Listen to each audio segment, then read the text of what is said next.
উপস্থিত হতে পেরেছি। সেই সুযোগ করে দেওয়ার জন্য আপনারা যারা আমাকে আজকে এখানে আমন্ত্রণ জানিয়েছেন এই মন্দিরের উদ্বোধনী অনুষ্ঠানে, সেই জন্য আপনাদেরকে আন্তরিকভাবে ধন্যবাদ এবং কৃতজ্ঞতা জানাচ্ছি।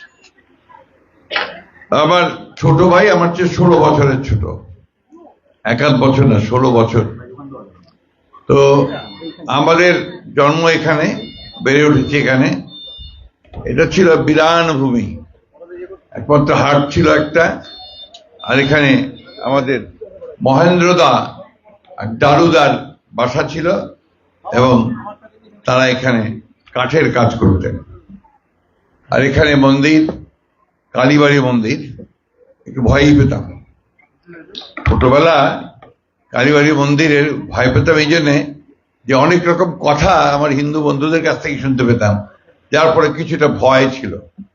এখানে আপনার যে কথা বলি হতো, তো এইসব ভেবে তো আমরা যখন ছোট, সে সময় আগ্রহ উৎসাহ অনেক বেশি থাকে, মাঝে মাঝে চলে আসতাম, এসে দেখতাম। যে কথাটা ও বলেছে যে ওই যে আপনার মন্দিরের উলুধ্বনিতে সঙ্গে আরেকটা বিষয় থাকে, শাঁখ আর ঘন্টা বাজত। এই ঘন্টাতে কিন্তু আপনার আমাদের সন্ধ্যা পার হতো। তো সম্পর্ক ছিল অত্যন্ত ঘনিষ্ঠ, এ ব্যাপারে কোনো সন্দেহ নাই, কখনোই না। আমি এখনো মনে করি যে আমি এখনো আপনাদেরই একজন। তবে এই আমার একটা অভিযোগ আছে, আমাদের এই যে মঞ্জুদা ছিলে না তুমি, হ্যাঁ সুভাষ, আর এখানকার চিন্তাধারা করে আমাকে কিছুদিন ওনারা দূরে রেখে দিয়েছেন। রাজনীতির সাথে কোনো পাপ না, সবাই যেটা রাজনীতি করবে, তাই না? এখন আমি ভিন্ন রাজনীতি করার কারণে আমাকে দূরে ঠেলে রাখতে হবে, এটা আমি কিছুতেই মেনে নিতে পারিনি। এটা বাস্তবতা, এটা কোনো অভিযোগ করছি না। আমি এই জন্য কথাগুলো বলছি যে আমি আসলে খুব খোলামেলা মনের মানুষ। এখানে আমার বড় দাদা বসে আছেন পাশে, বড়ুদা। আমরা যখন ছোট, একেবারেই ছোট, তখন থেকে ওনাদের পুরো ফ্যামিলির সঙ্গে আমাদের সম্পর্ক। অনেক ঘটনা বলতে গেলে বহু সময় লাগবে, উপায় নেই। এখান থেকে আবার একটু যেতে হবে আমাদেরকে, আপনার যে আমাদের গির্জায় যেতে হবে। তো আমি শুধু বারবার করে আমার মনে পড়ে আমার ছোটবেলা সেই সময়টার কথা, আমি ভুলতে পারি না। আমি আগে যখন একেবারেই ছোট, আমি তোর বাসায় রাতে থাকতাম না, বাসায় তো কম থাকতাম। আমার পিসি ছিলেন ডক্টর হরমত আলী চৌধুরী সাহেবের স্ত্রী, একমাত্র বোন আমার বাবার, আসলে মনে থাকার কথা। তো আমার পিসির কোনো ছেলে মেয়ে ছিল না, উনি আমাকে ওই ছেলের মতো আদর করতেন, আমি তার সঙ্গে রাত্রে শুয়ে থাকতাম, ঘুমাতাম। তো ইন এনি কেস, যত রাত্রি হোক, ঝড় হোক, জঞ্জক, আমি তার বাসায় যাবই। তো ওইখানে পাশেই বাসায় ছিল আপনার বিনোদ বাবু মুক্তার, তার বাসা। তার ছেলে ডাকনাম মুকুল, ভালো মৃণাল কান্তি রায়, আমার ঘনিষ্ঠতম বন্ধু। আমাদের মনতোষ এখানে এরা বসে আছে, মৃণাল, মুকুল, এরা আমরা ক্লাসমেট ছিলাম, বন্ধু ছিলাম, খুব ঘনিষ্ঠ বন্ধু। পেছনের বাসার ছিল বিনোদ বাবুর শ্বশুর মনসা বাবুর, মনে আছে কিনা বলুদা, যার ছেলে পরে আপনার ওই যে বলুদা শুনতে পাচ্ছেন, মনসা উকিল, ও উনিও মুক্তার, তার জামাই ছিল বিনোদ বাবু, মনে আছে? যার ছেলে পরে আপনার ইন্ডিয়াতে পুলিশ সার্ভিসে গিয়েছিল, ওসি হয়েছিল। আপনার ওই যে ফাঁসি দেওয়া থানায় ওসি ছিল যুদ্ধের সময়, মনে আছে আপনার? সেখানে আমরা সেন্টারও নিয়েছিলাম। আমি এই কথাগুলো এই জন্য বলছি যে সম্পর্কের ঘনিষ্ঠতা বোঝানোর জন্য। তো ওই মুকুলের 2 বড় বোন ছিল, দীপ্তিদি আর মিরাজ, মনে আছেন আপনার? ধন্যবাদ। অত্যন্ত সুন্দরী দেখতে ছিলেন। আমরা তো অনেক ছোট, প্রাইমারি স্কুলেও পড়ি না তখন, এরকম ছিলাম আর কি। খুব আদর করতেন। তো মুকুলের মাও খুব সুন্দরী দেখতে ছিলেন। উনি সন্ধ্যায় পূজা করতেন। পূজা করার সময় যে পূজার ঘর ছিল ওনাদের, ওই ঘরের সিঁড়িতে আমি আর মুকুল বসে থাকতাম, যে কখন পূজা শেষ হবে, পরে আপনার ওই প্রসাদ হিসেবে বাতাসাটা খাবো। এটা সত্য কথা বলছি, এতটুকু মিথ্যা কথা বলছি না। তো এইটা সমাজ আমাদের ছিল, এই একটা পরিস্থিতি আমাদের ছিল। আমাদের কোনো বিভেদ ছিল না। আমার দেবেশবাবু ডাক্তারের কথা মনে পড়ে। দেবেশবাবু ডাক্তারকে তোমরা চিনবে না, আমাদের কেউ সিনিয়র, আমাদের সাইকেল চালাতেন, সাইকেলের পেছনে ওষুধের বাক্সটা থাকতো, হোমিওপ্যাথি ডাক্তার, ব্যাচেলার মানুষ, ওই সাইকেলে ঘুরে ঘুরে ঘুরে প্রত্যেকের বাড়ি যেতেন, বাড়িতে গিয়ে কার কি অসুখ আছে আসেন দেখে ওষুধ দিতেন। আমাদের শিক্ষক ছিলেন, আমার যদ্দূর মনে পড়ে, নাম ভুলে যাই আজকাল, সমেশ দা, হ্যাঁ উনি হচ্ছিলেন। আরেকজন ছিলেন যিনি আশ্রম পাড়ায়, কি নামটা বলেন, নাম ভুলে যাচ্ছি, আমার শিক্ষক চিন্তাহরণ বাবু, রাইট।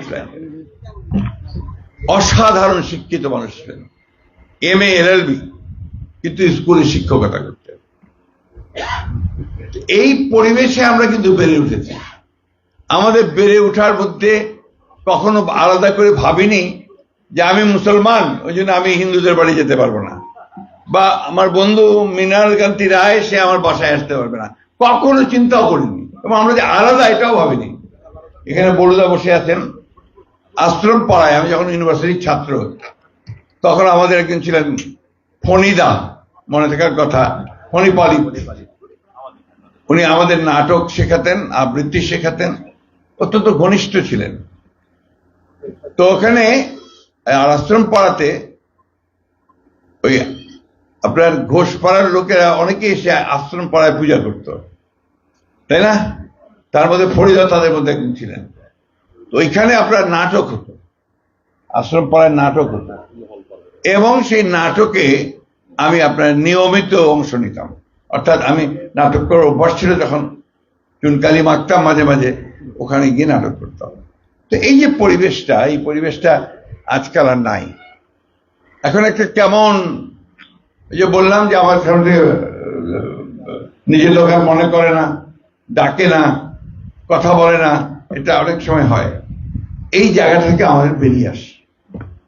আসুন, আমরা সুযোগ একটা পেয়েছি, বেরিয়ে আসি। নতুন একটা বাংলাদেশ তৈরি হচ্ছে। এই নতুন বাংলাদেশটাকে আমরা আমাদের মতো করে আমরা আবার তৈরি করি। 1971 সালে যখন স্বাধীনতা যুদ্ধ করি, 1971 সালে যখন স্বাধীনতা যুদ্ধ করি, তখন কিন্তু একবারের জন্য ভাবিনি কে হিন্দু, কে মুসলমান, কে খ্রিস্টান, একসাথে লড়াই করেছি। এই যে সাক্ষী, এখানে সাক্ষী, ওখানে চিন্তাহরণ বাবুরা আছেন, কেউ ভাবিনি, একসাথে থেকেছি। একদিন রাতের কথা বলি, আপনার বিদ্রোহ হয়ে গেছে, বিডিআরের সব দেশের শহর থেকে সব বেরিয়ে গেছে। আমরা কয়েকজন যারা আপনার তখন জাতীয় ইউনিভার্সিটি থেকে বেরিয়েছি, কিছু বন্দুক টন্দুক হাতে আছে, নিয়ে আমরা বড়ুদাদের বাসায় গিয়ে আশ্রয় নিয়েছি। শুনতে পাই যে পাকিস্তান কমান্ডো পাঠাবে, কমান্ডো পাঠিয়ে আমাদেরকে মেরে ফেলবে। এই জন্য আমরা সবাই একসাথে থাকতাম। তো বড়ুদার বাসায় আমরা সব গিয়ে আশ্রয় নিয়ে আছি। ওই সময় আমাদের গোফরান এখন খুব অসুস্থ, ও এখন আপনার পিজি হাসপাতালে আছে। মানিক ছিল, আপনার মনে থাকার কথা, দেওয়ালবাড়ি মানিক, মনে নাই? তো সেই আমি গল্প করে যেন বলছি, আপনাদেরকে আমি বোঝাতে চাচ্ছি যে সম্পর্কটা কি ছিল। তো সেখানে আমরা রাত্রে আমরা আছি, আপনারা সবাই উচ্চতে একজন করে পাহারা দেবে, ওই কিছু ঢুকে পড়ে কিনা। তো রাত্রিবেলা, গভীর রাত্রে হঠাৎ দরজায় কে যেন ধাক্কা দিচ্ছে, ঘস ঘস করে মনে হচ্ছে কে যেন ধাক্কা দিচ্ছে। সাথে সাথে আমরা সব রেডি হয়ে গেলাম, সবাইকে জাগিয়ে দিলাম, রাইফেল সব তাক করে ফেললাম। একজন গিয়ে দরজা খুলল, দরজা খুললেই দেখা গেল বড়ুদাদের একটা বিরাট রাম ছাগল ছিল, সে মাত্রা ছেড়ে ওখানে ঢোকার চেষ্টা করছে।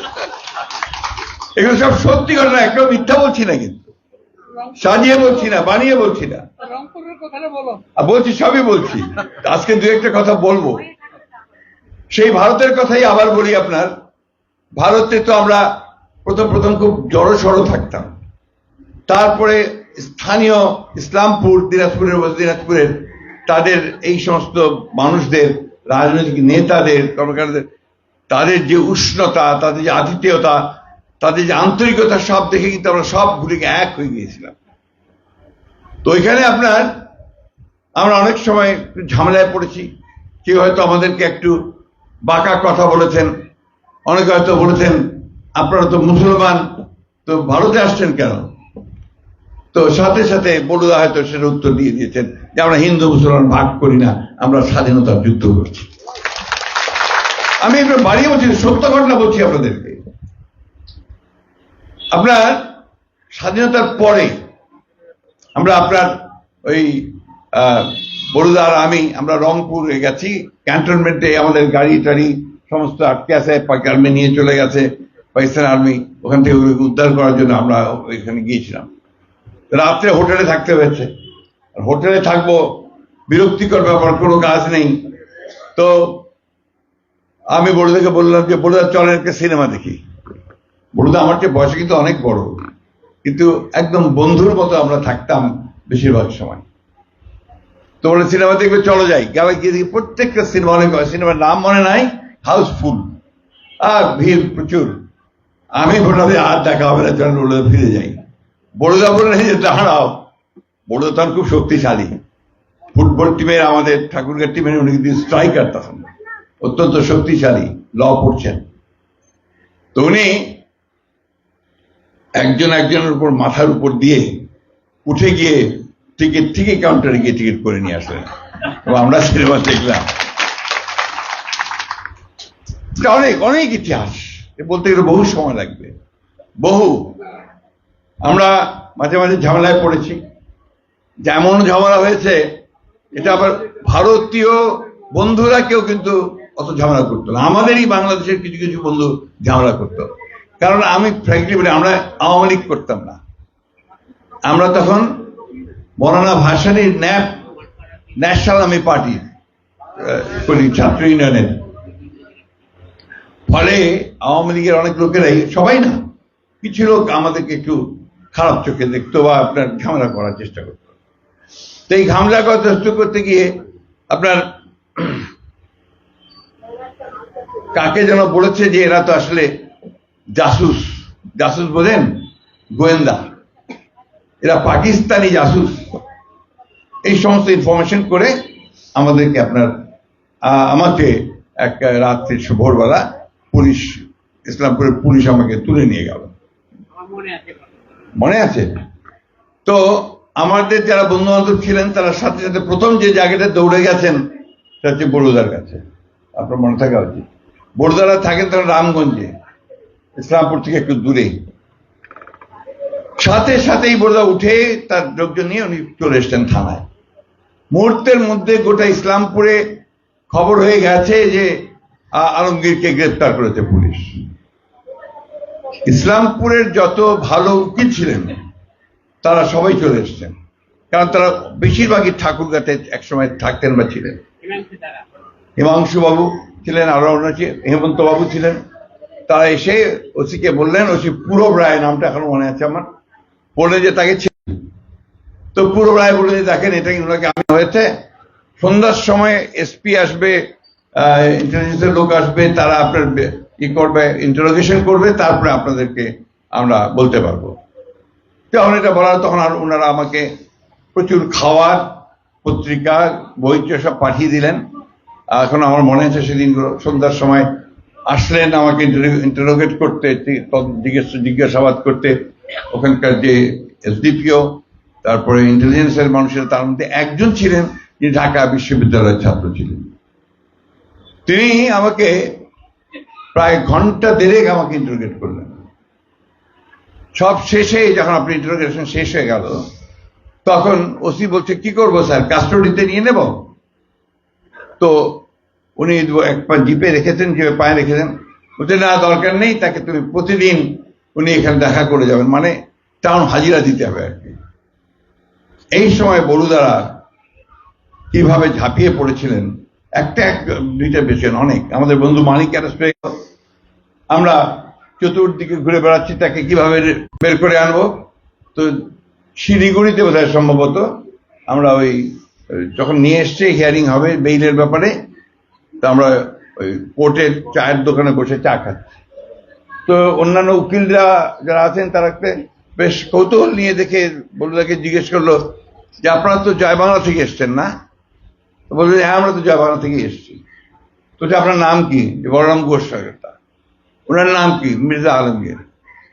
একজন তো হিন্দু, আপনারা একজন মুসলমান, কিন্তু একসাথে ঘুরে আপনারা এক মুসলমান ছেলের বেড়ের জন্য এভাবে কাজ করছেন। তো বলুদা বললেন যে আমরা এই যুদ্ধটা করছি হিন্দু, মুসলমান, বৌদ্ধ, খ্রিস্টান সব একসাথে স্বাধীন বাংলাদেশের। এই সম্পর্ক ছিল, এই সম্পর্ক আছে, এখনো বিশ্বাস করি আমরা। আমি এখনো ঠাকুরকে আসলে আমি অন্তত চেষ্টা করি বলুদার বাসায় একবার না একবার যাওয়ার জন্য, অবশ্যই চেষ্টা করি। সেই আন্তরের টান, আমার হৃদয়ের টান, সেটা সবসময় আছে। আমি কখনোই আপনাদেরকে আলাদা করে দেখার চেষ্টাও করিনি, চিন্তাও করিনি। দুর্ভাগ্যজনকভাবে আমাদের রাজনীতি আমাদেরকে আলাদা করে দেয় মাঝে মাঝে। সেই রাজনীতি আমাদেরকে পরিহার করতে হবে। আমি আজকে বেশি কথা বলবো না, আপনাদের সাথে একটা কথা বলতে চাই। আস্থা রাখবেন, হ্যাভ ফেইথ অন আস। আমরা পারিবারিকভাবে আপনাদের সঙ্গে ছিলাম, আছি, থাকবো ভবিষ্যতে। আমার বাবা ছিলেন, আমি ছিলাম, আমার ছোট ভাই আছে, আমাদের ভবিষ্যৎ বংশধর থাকবে। কারণ আমরা কখনোই আলাদা করে চিন্তা করিনি। আমরা মনে করি আপনাদের বিপদ আমাদের বিপদ, আমার শান্তি আপনাদের শান্তি, আমার সুখ আপনাদের সুখ, এই চিন্তা ভাবনা করি আমরা। কখনো বিভাজনের রাজনীতি আমরা এখানে করিনি। যাই হোক, আমি বক্তব্য বাড়াবো না।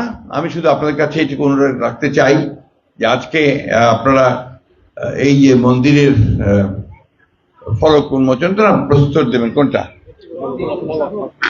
ফলক দেবেন, আমাদের সকলের শ্রদ্ধেয় আমাদের বলরাম গুহ ঠাকুরতা, এবং আপনারা এই মন্দিরকে আপনারা আপনাদের যেন এটা পূর্ণাঙ্গ হয়, এটা আপনারা যেমন সচেতন থাকবেন, এভাবে আমরা অত্যন্ত সজাগ থাকবো, এটাকে যেন কমপ্লিট করা যায়।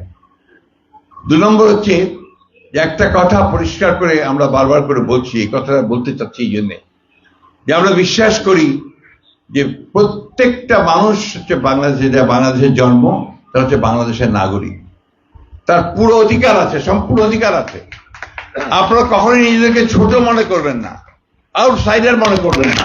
আপনারা সবসময় মনে করবেন যে দিস ইজ মাই ল্যান্ড, আমার জন্মভূমি, আমার অধিকার আছে এখানে। এর ভালো মন্দ আপনার ভিন্ন রাজনীতি করার অধিকার আছে, অন্য দল করবেন সে অধিকারও আছে, এটা আপনার অধিকার।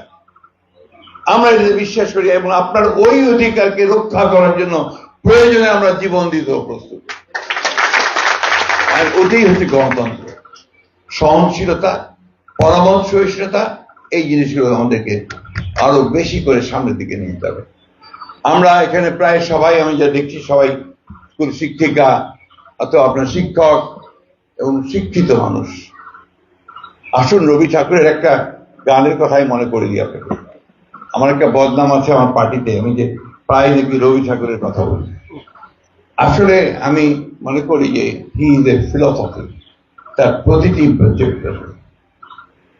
চারিদিকে দেখো চাহি, হৃদয় প্রসারী, ক্ষুদ্র দুঃখ সবই তুচ্ছ মানি। হৃদয়টাকে প্রসারিত করতে হবে, চারদিকে তাকে দেখতে হবে, ভালোবাসতে হবে, মানুষকে ভালোবেসে এগিয়ে যেতে হবে। এই কাজটা যদি আমরা না করতে পারি, তাহলে আজকের এই যুগে আমরা কিন্তু যুগের সঙ্গে তাল মিলিয়ে চলতে পারবো না। খুব ষড়যন্ত্র হয় প্রতি মুহূর্তে, আপনাদের মাথা খারাপ করে দিচ্ছে আমি জানি। এই যে আপনার ফেসবুক, সোশ্যাল মিডিয়া প্রতি মুহূর্তে মাথা খারাপ করে দিচ্ছে, এমন এমন কথা বলে, এমন এমন লেখে। আরো কিছু কিছু মানুষ আছেন যারা এমন ভাবে উস্কানি দেন যে সবাই বিভ্রান্ত হয়ে পড়ে। আমি কিন্তু ফেসবুক করি না, দেখিও না, আমি সোশ্যাল মিডিয়া দেখি না, কারণ আমি জানি যে তারা সমাজকে অস্থির করার চেষ্টা করছেন, আমার মধ্যে বিভাজন সৃষ্টি করার চেষ্টা করছেন। এই বিভাজনে আমি অন্তত আপনার বিভ্রান্ত হবার লোক নই। মা বোনেরা, ভাইয়েরা, আমরা আমাদের দেশকে আমরা সুন্দর করে গড়ে তুলি সবাই। আমরা চেষ্টা করি, সমস্যা তো থাকবে, সেই সমস্যাকে আমাদেরকে উত্তরণ করতে হবে। আর আপনাদেরকে বলি, আপনারা একটু বুকে জোর আনেন, শক্তি আনেন। আমার এখনো মনে আছে, বড়দের মনে থাকে কথা, তখন আমাদের সরকার ছিল, বেগমজি একবার এখানে রাত্রে এসছে, রাত্রে ছিলেন, মনে আছে আপনার? প্রধানমন্ত্রী সার্কিট হাউস উদ্বোধন করতে আসলেন। তা আমরা হিন্দু সম্প্রদায়ের প্রায় 110 জন নেতাকে সেখানে ওনার সঙ্গে দেখা করার ব্যবস্থা করলাম। প্রায় ঘন্টা 2 আলোচনা হলো, বড়দাও ছিলেন সেখানে। সব শেষে বড়ুয়া বক্তব্য রাখলেন। দেখার পরে উনি তো অনেক কথা বলেছেন, উনি বললেন যে আপনাকে আমি মন্ত্রী করব, কালকে আপনি ঢাকায় আসেন, আপনি মন্ত্রী হন। কারণ আপনি যে কথাগুলো বললেন এই কথাগুলো আমাদেরকে কেউ বলে না, আপনাদের তরফ থেকে তো কোনো কথা আসে না। তো আপনি আসেন, কথা বলেন, দেখেন আমরা কি করি। এই যে একটা বাস্তবতা, এই বাস্তবতা আপনাদেরকে আমি সেই জন্যই বলছি যে আমরা এখানে একই বৃন্তে এই দুটো ফুল, আমরা যেন সবাই একসাথেই বাস করতে পারি। এখানে যে আশু বসে আছে, ও আমার বন্ধু মনতেশের ছোট ভাই, খুব ভালো ফুটবল খেলত, খুবই ইকবালের বন্ধু। ওদের বাসাটা ছিল আমাদের আস্তানা। ওই মনতেশের ঘরে আমরা প্রচুর আড্ডা মারতাম, আর মাঝে মাঝেই ওই যে মালাই, ওদের তো মিষ্টির দোকান ছিল, সবচেয়ে সর ওর মা পাঠিয়ে দিত, আমরা সেটা খেতাম। এখানে হাসছে বাবুর বউ, সেও দেখেছে পরের দিকে। রিলেশনশিপ, ওটি ছিল সম্পর্ক। এই সম্পর্কটা আমরা আসেন না, আমরা সবাই আবার তৈরি করি, আমরা চেষ্টা করি, আমরা সবাই মিলে এরকম একটা চমৎকার একটা সমাজ গড়ে তুলি, যেখানে হিন্দু মুসলমান বৌদ্ধ খ্রিস্টান কোনো ভেদাভেদ থাকবে না। আমরা মানুষ হিসেবে সবাই থাকবো এবং বাংলাদেশের নাগরিক হিসেবে থাকবো, বাংলাদেশি হিসেবে থাকবো। এভাবেই আমরা এগিয়ে যাই। আমি বক্তব্য বাড়াবো না, আপনারা ভালো থাকেন, সুস্থ থাকেন এবং নিশ্চিন্ত থাকেন যে এই ঠাকুরগাঁয়ে, আর সব বাংলাদেশের কথা আমি না বলে শুধু ঠাকুরের কথা বলছি, আমাদের শেষ রক্তবিন্দু থাকতো আমরা আপনাদের পাশে আছি, থাকবো, ভবিষ্যতে থাকবো। ধন্যবাদ সকলকে, আবারও সকলকে আদাব এবং নমস্কার।